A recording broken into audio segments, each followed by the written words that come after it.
Assalamu alaikum, barkanku da warhaka, barkanku da jimirin sake kasancewa da mu a wannan tasha tamu mai albarka Hausa Studio.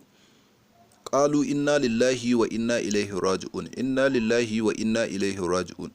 Kamar dai yadda kuka sani ya mai sauraro, jaruma Nafisa Abdullahi ta fi kowace jaruma fita yawon shakatawa kasashen waje. Kenan wannan dalili ne dama yake fitar da ita kasashen wajen. Mai sauraro kar ka manta ka yi kokari ka danna mana alamar liking da kuma subscribe domin ƙara mana ƙwarin gwiwar kawo muku sababbin shirye-shiryen da suka shafi masana'antar Kannywood gami da arewa baki ɗaya. Kamar dai yadda kuka sani ya mai sauraro, jaruma Nafisa Abdullahi ta fi kowace jaruma a masana'antar Kannywood fita yawon shakatawa kasashen waje, kamar irin su Malaysia, Singapore, Cyprus da kuma Ingila. Yanzu dai haka kar ku manta tana kasar Masar ne, wato Egypt.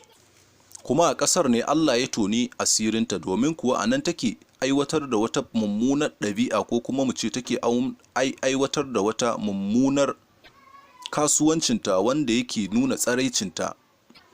Ma'ana wani ɗan ƙaramin faifan bidiyo nata da aka samu a ƙasar Egypt na Blue Film. Tabbas mun yi bakin cikin ganin wannan faifan bidiyo, domin kuwa har yanzu ba a sake shi a kafafen sada zumunta ba, amma an sake shi a kafar sada zumunta ta Twitter, domin kuwa a nan ne kaɗai mutane suke cin karensu ba babbaka wajen sakin irin wannan faifan bidiyo ba tare da an yi tracing ɗin wanda ya saki irin wannan faifan bidiyo ba. Mun samu nasarar samun wannan faifan bidiyo na jaruma Nafisa Abdullahi mai tsawon minti 2 da sakan 18.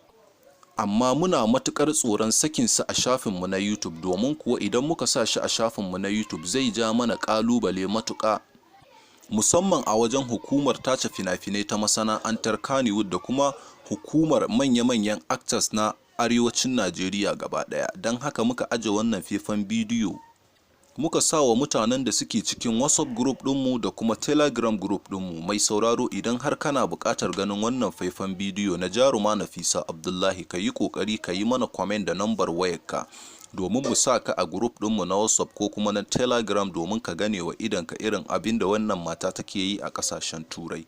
Kar ka manta mai sauraro, kana tare da tashar Hausa Studio, ka yi ƙoƙari ka danna mana alamar liking da kuma subscribe domin ƙara mana ƙwarin gwiwar kawo muku sababbin shirye-shiryen da suka shafi Najeriya gami da arewa baki ɗaya.